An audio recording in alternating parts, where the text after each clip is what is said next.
I'll never forget the look on my daughter's face that night. Christmas lights still twinkled in the window.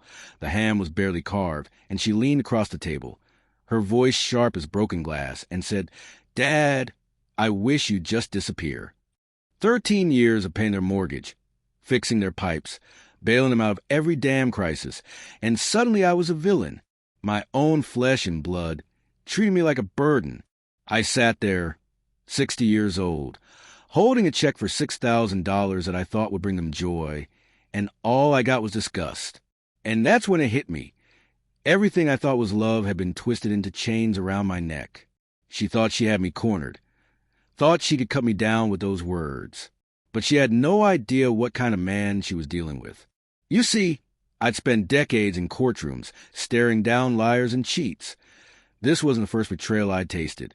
And as I chewed the dry bite of turkey, I made a promise to myself, quiet and cold. If they want me gone, I'll show them what gone really looks like, and they'll never forget it. Before we continue, please subscribe to the channel, and let us know where you're listening in the comments. The air that night was heavy with cinnamon and resentment, and I swear I could hear the clock ticking louder than the laughter of the kids. I kept my face calm, a practice mask from years of lawyering. But inside me, something cracked wide open. I wasn't just a father, a grandfather, or some old man to be dismissed. I was a man with nothing left to lose and everything to reclaim. And as the plates clattered and conversations stumbled on, I smiled for the first time in years. Because the game had just changed. They thought they'd humiliated me. But really, they'd just handed me the opening move. And trust me, my next move was going to shake their world. After they left, after Zena slammed the door like it was the last act of a bad sitcom, I sat alone at the table with a half-eaten ham and that stupid check in my hand. The house hummed with the leftover glow of Christmas lights, like a cheap Vegas marquee that wouldn't quit. I watched Nolan chase his toy car down the hallway on YouTube Energy, heard Whitney's muffled giggle through the closed bedroom door, and realized how loud their lives had been when I was the one footing the bill. I'm not a bitter old man in a recliner. I spent 30 years in courtrooms, cross-examining witnesses, parsing lies down to their skeletons. I know how people trade truth for convenience. So I started counting, not the sentimental stuff, not the memories of Uma's laugh, but the hard numbers: mortgage, repairs, private school fees, that emergency loan for Oscar after he mismanaged a business venture.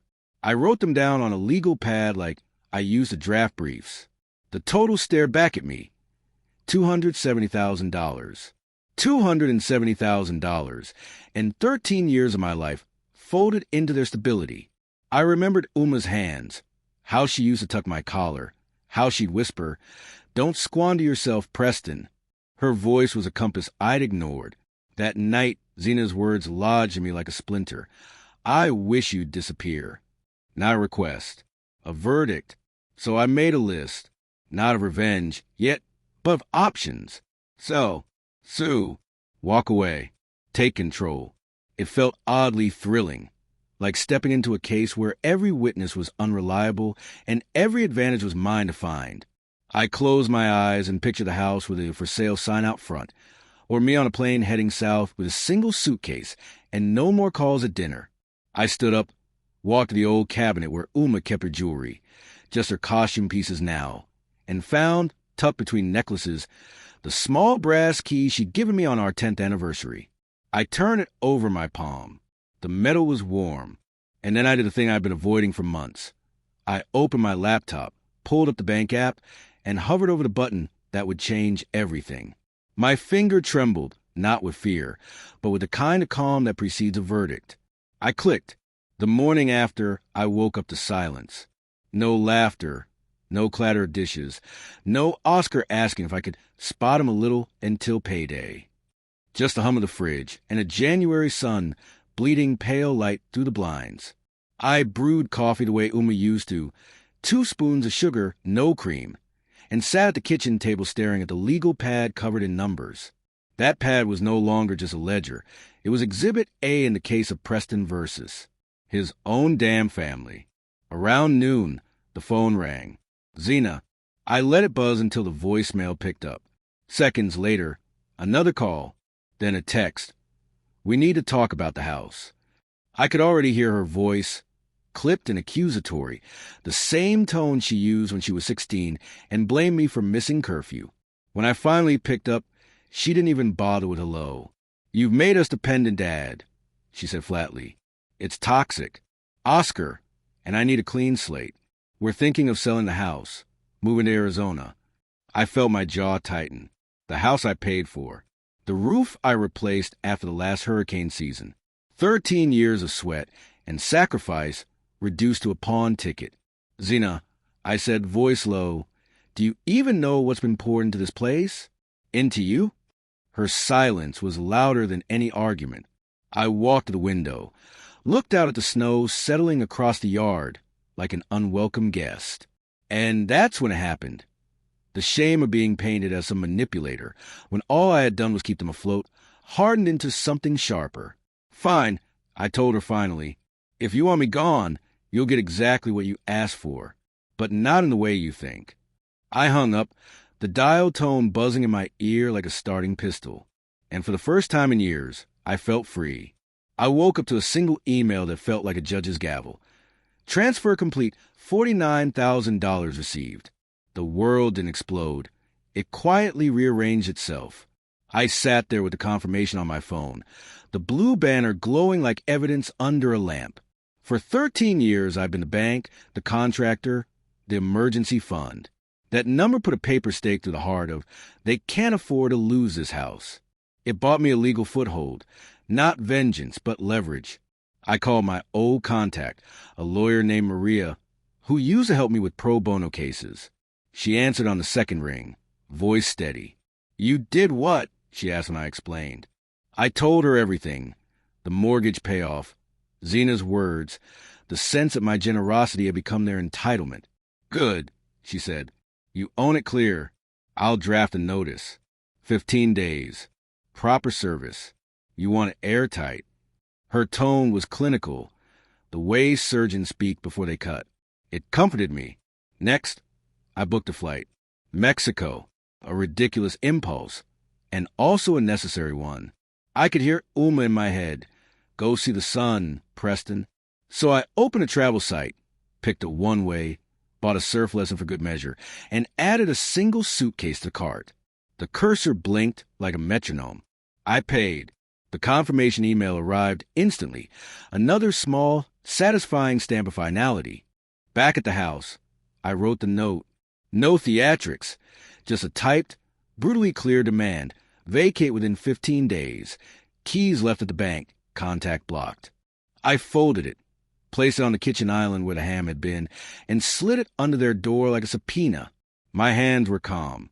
I left my lawyer's number, a short explanation, and a line that read, "I tried to be family. You chose otherwise." As I locked the front door, I felt oddly buoyant, like someone stepping off a cliff and finding a gust of wind. I walked to the car, then to the airport shuttle.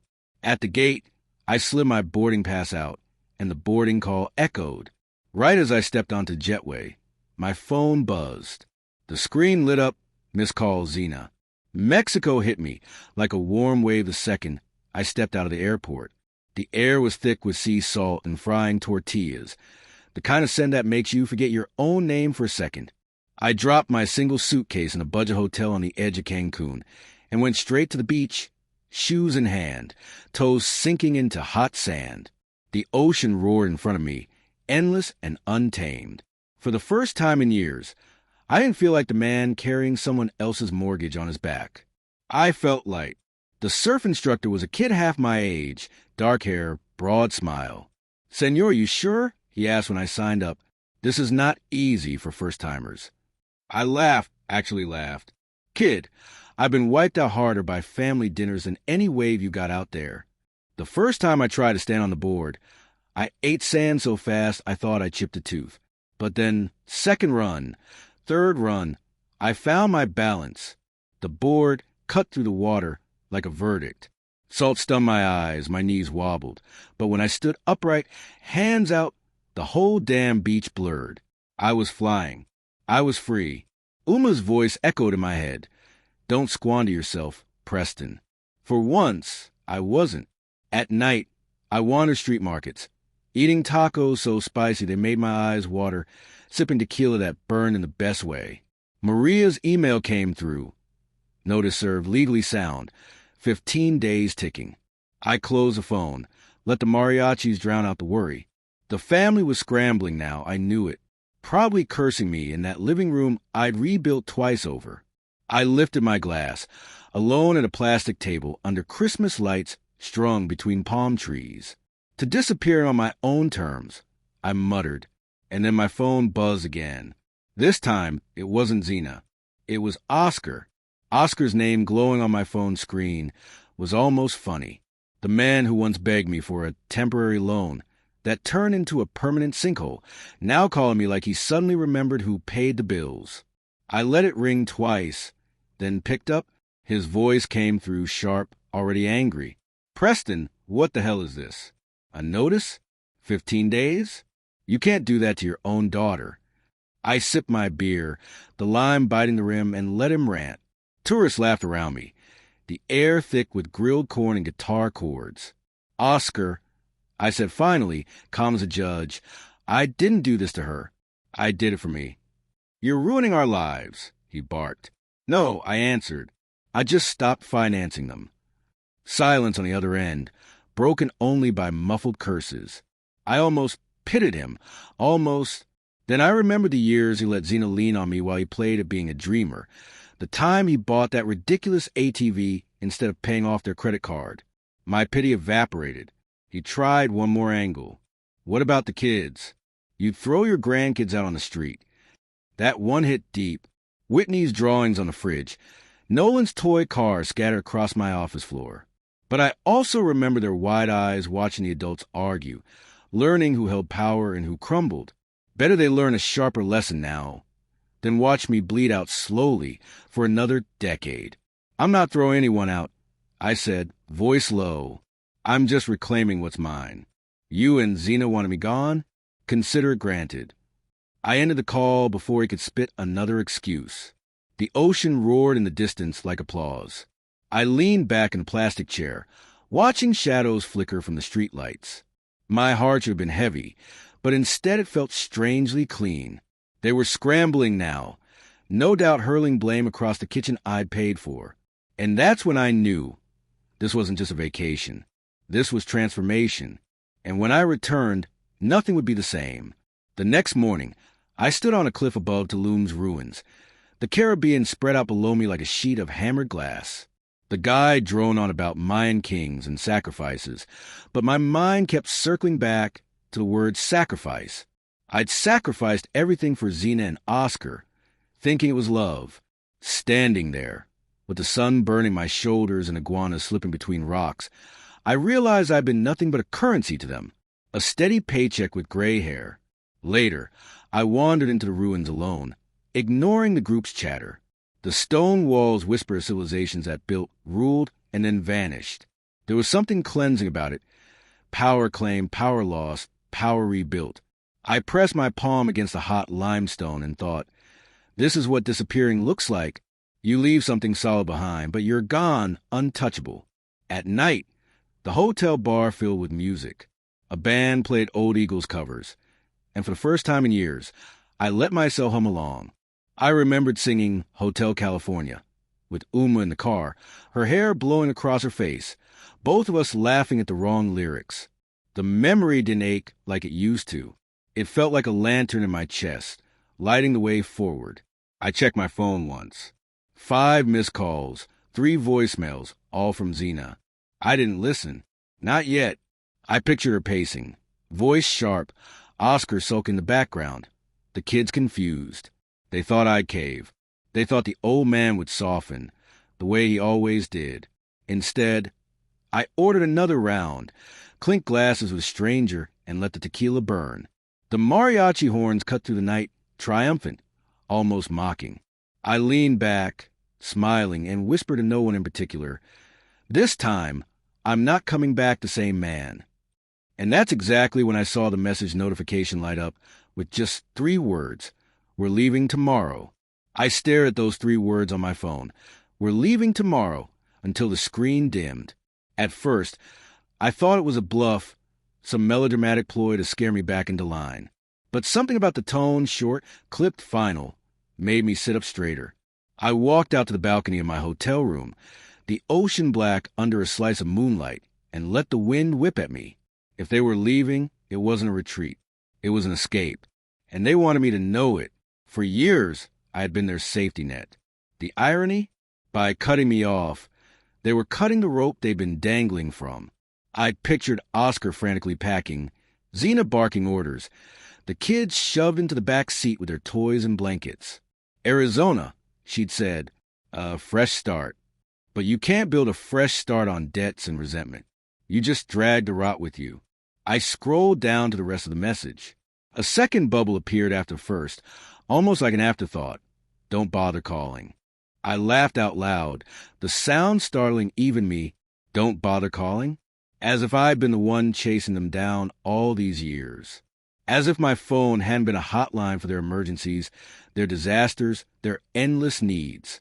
I sat there until the surf drowned out my anger. The truth was simpler than their theatrics. They were gone. The house would be empty when I got back. My only job now was to reclaim it, sweep it clean, and start again. Still, something gnawed at me. Their exit wasn't a victory. It was a tantrum, and tantrums leave messes. I poured myself a final drink, the ice clinking like a gavel. Leave, then, I muttered to the empty room. Run, but you can't outrun the truth.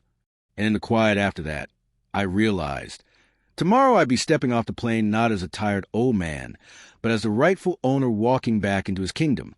The only question left was what wreckage they'd leave behind. The cab dropped me in front of the house, snow piled high against the mailbox. My breath fogged in the freezing air as I stood there, suitcase in hand, staring at the place I had poured my life into. It looked the same, shutters rattling in the wind, porch light flickering, but it felt hollow, stripped of its heartbeat. I unlocked the door and stepped inside. Silence. No cartoons blaring. No footsteps pounding the stairs. No Oscar humming tunelessly in the kitchen. Just the creak of wood, and the faint smell of cinnamon candles burned down to nothing. Their absence was louder than their presence had ever been. On the counter, beneath a crooked magnet, lay an envelope, my name scrawled across it in Xena's sharp handwriting. I knew before I opened it that it wouldn't be an apology. Still, I unfolded the paper slowly, as if peeling back a wound. You ruined everything, it read. You turned love into control, help into chains. We can't breathe around you. You'll never understand what family means. The words dug deep, not because they were true, but because they were venom aimed straight at the one part of me still vulnerable. Uma's memory. Our family. I crushed the note in my hand until it was a hard ball of paper, then dropped it straight into the trash. The living room was stripped bare, sofa cushions gone, kids' toys vanished. A few nails left in the walls where photos used to hang. But the house itself, the house was mine. Solid, paid in full, waiting. I walked through each room slowly, touching the walls like a doctor checking a pulse. Empty, yes, but not dead. This place wasn't their prison. It was my freedom. Upstairs, I found a lone toy car wedged under the radiator. Forgotten. I turned it over my palm, the chipped red paint glinting. For a moment, I thought of Nolan's laughter, then slid the car into my pocket. A reminder, not of loss, but of what I'd survived. And standing there in that quiet house, I made a vow. This was not the end of my story. This was the beginning, because the next chapter will belong to me alone. That first night back, I slept on a bare mattress. The heat turned low to save money. The house echoed with every groan of the pipes, every shuffle of wind against the siding. But for once, the emptiness didn't scare me. It was clean, like a courtroom after the verdict's been read. No more arguments, no more guilt trips, just silence and my own breath. In the morning, I brewed coffee in the dented percolator Uma bought decades ago. The aroma filled the kitchen, rich and grounding. I sat at the island where their note had been and sketched a plan on the back of a grocery receipt. Step 1, sell the house. Step 2, cut all ties. Step 3, choose freedom over obligation. Simple, brutal, necessary. I blocked their numbers. One by one. Zena, Oscar, even the kids, though that one stung. My phone screen went quiet, no longer a lifeline for their chaos. It felt like slamming a heavy courtroom door shut, the kind that rattles the walls. Later, I drove through town, past the church where Uma and I had married, past the diner where I used to take Zena for pancakes after soccer games. Each memory tried to soften me, but I gripped the steering wheel tighter. Nostalgia is a trap, and I wasn't stepping into it again. At the bank, I met with a manager about listing the house. She looked at me, surprised. "This place has been in your family for years," she said. I smiled thinly. Family left. The house stayed. I'm choosing the house. On the way home, snow started falling, thick, heavy flakes blurring the windshield. I pulled into the driveway and sat there, engine humming, watching the flakes bury the front steps. It felt symbolic, nature itself erasing their footprints, covering the past one layer at a time. Inside, I lit the fireplace, stacked kindling the way Uma taught me, and watched flames claw their way upward. Warmth spread across the room, steady and bright. And as I sipped my coffee, staring into the fire, a thought came clear and sharp as glass. They wanted me to disappear. Fine, but I'd reappear on my own terms, in a way they'd never forget. The days that followed felt like rehearsals for a new life. Each morning, I walked through the empty rooms with a legal pad in hand, jotting down repairs, calculating market value, treating the house like a client's case. I'd spent too long letting it be their sanctuary. Now it was my project, my property, my leverage. The neighborhood noticed quickly. Mrs. Dunham from across the street waved me down one afternoon, bundled in her parka. "Where's Zena? Where are the kids?" she asked, voice nosy but laced with pity. I gave her the lawyer's answer. "They've moved on." I didn't offer more, and she didn't push. Still, I caught her glance drifting to the for sale sign I'd propped in the garage. Word would spread. Let it. Public perception was another kind of gavel, and I'd already won. One evening, I found myself in the attic, rummaging through boxes I hadn't touched since Uma passed. Old law school textbooks, her recipe cards, a shoebox of Christmas ornaments. Among them, I found a snow globe, tiny cracked, with a house inside. I shook it, and the flakes swirled before settling into stillness. It struck me then. I'd been living inside that globe, trapped in a scene everyone else shook for their amusement. Not anymore. Maria called to check in. "They haven't contested," she said. "Notice stands." "You're clear." Her voice carried a note of approval, maybe even admiration. I realized in how rare it was for me to hear that tone directed at me in recent years. It steadied me more than I cared to admit. That night, I cooked a steak on the cast iron skillet, poured myself a bourbon, and ate at the head of the table alone. No bickering, no accusations, no entitled silence.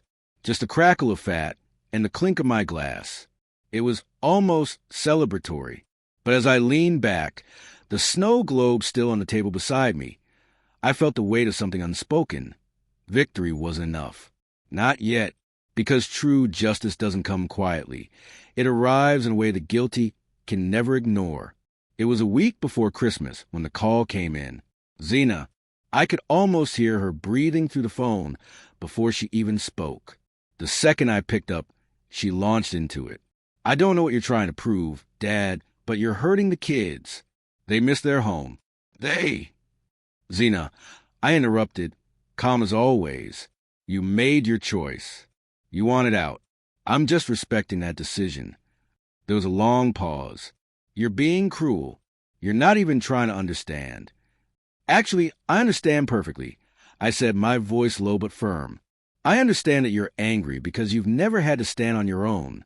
That's why I paid the mortgage for years. But not anymore. I'm done being your lifeline." The silence stretched, thick and suffocating. Then her voice broke through, softer now but still sharp. "You're breaking this family apart." I felt my grip tighten around the phone. It wasn't the words. Not really. It was the tone, that manipulation disguised as love, that subtle venom that she used for years to keep me tied up in knots.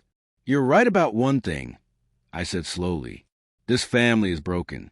But not because of me, because of you. You couldn't see that I wasn't savior, Zena. I was a crutch. There was a choked sound on the other end, but she didn't respond right away. I could hear the hum of her end, the low buzz of traffic, her own thoughts tangling with the reality I'd just laid out for her. Finally, she spoke, her voice barely above a whisper. I don't know what to do anymore. You'll figure it out, I said, softer now. I have faith in you. You just need to stop looking at me as your fallback.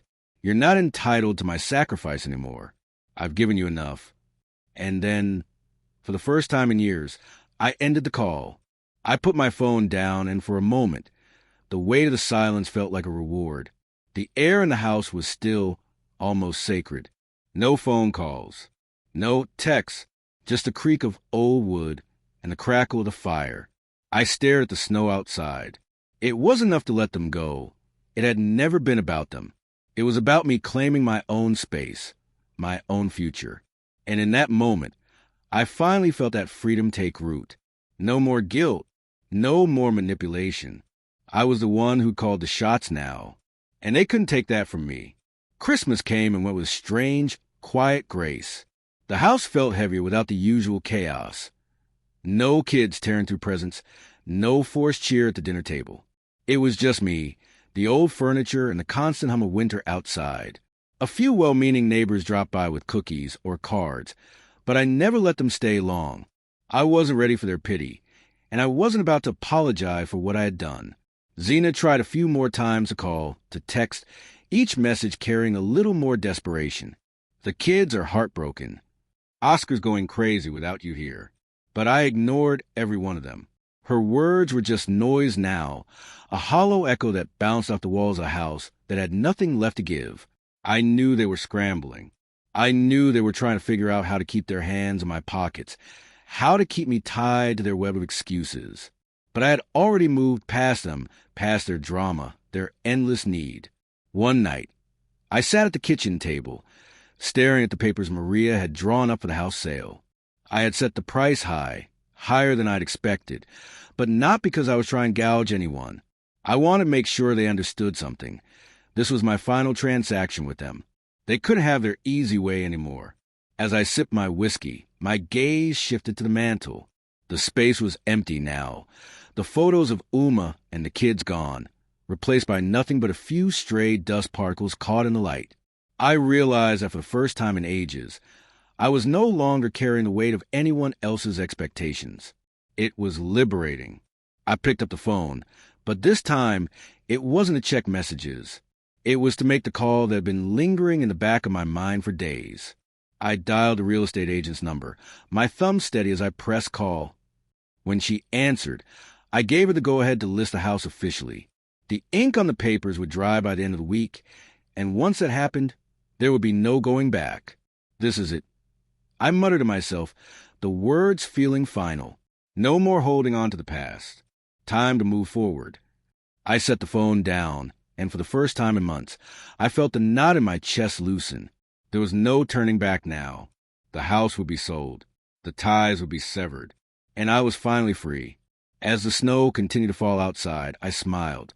The following week dragged on, the days turning into a blur of finality. The house was quiet, but there was a new sense of purpose in the air, like everything was shifting beneath me. I kept busy with the sale preparations, painting over scuff marks, cleaning out drawers, and sorting through more of Uma's old things. Each task felt like a small victory, as if I were reclaiming parts of myself that had been buried for far too long. The phone stayed silent. No calls from Zena, no text from Oscar, and though it should have felt like relief, there was something missing. I kept expecting the weight of their voices to break through the stillness, but it never came. I had freed myself, but the silence left a strange emptiness in its wake. One evening, I found myself staring out the window at the house across the street. Mrs. Dunham was in her front yard, sweeping up leaves that had long since fallen. She looked up at my house, her face a mixture of curiosity and sympathy. I knew what she was thinking. He lost his family. But I didn't feel like a man who had lost anything. I wasn't defeated. I wasn't broken. The house was mine now, not theirs. The walls, the roof, the space. This was my world. They had their chance to live in it. Now it was my turn. And then it hit me. The finality of it all. The house wasn't just a symbol of what I'd given up. It was a reflection of everything I'd fought for. All the years spent paying off debts, fixing pipes, sacrificing my time and energy. It had all led to this moment. And now, it was mine to do with as I pleased. The following day, the real estate agent called. "We've got an offer," she said. I didn't hesitate. "Take it." Just like that, the deal was done. I hung up the phone and sat in the silence that followed, letting the weight of the decision settle in. The house would be sold. There would be no more ties to the past, no more running back to a family that never truly saw me. For the first time, I felt the freedom I had been seeking. I wasn't waiting for their approval anymore. I wasn't waiting for them to realize what they had lost. I was moving on, and this time it was on my terms. The snow had finally stopped, leaving the world outside covered in a blanket of white. It was early morning, and the house was still. No more waiting for a call. No more fretting over messages that never came. It felt almost surreal. I walked through the house, checking off mental lists, making sure everything was in order for sale. The place that once held so many memories now felt like an empty shell, its purpose fulfilled. But I wasn't just preparing to leave the house behind. I was preparing to leave the man I used to be. The man who bent over backwards for people who never appreciated it. The man who kept giving until he had nothing left. I picked up the red toy car I'd found weeks ago, the one I had slipped into my pocket. It felt light in my hand now, almost like a reminder of everything I was walking away from. I stared at it for a while, running my thumb over its chipped paint, and for the first time, I didn't feel guilty about the past. I didn't feel regret. I wasn't the villain in this story anymore. I set the car down on the mantel. It wasn't about keeping it or throwing it away. It was about letting go. That afternoon, the agent called again, the excitement in her voice hard to miss. "We're closing tomorrow. It's done." I felt a small knot of satisfaction, but there was no triumph, no fireworks, just the quiet hum of a decision well made. It was over. As I walked to my car, I glanced at the house one last time. Mrs. Dunham was on her porch again, watching me. I could see the pity in her eyes, the way she knew the story without me ever saying a word.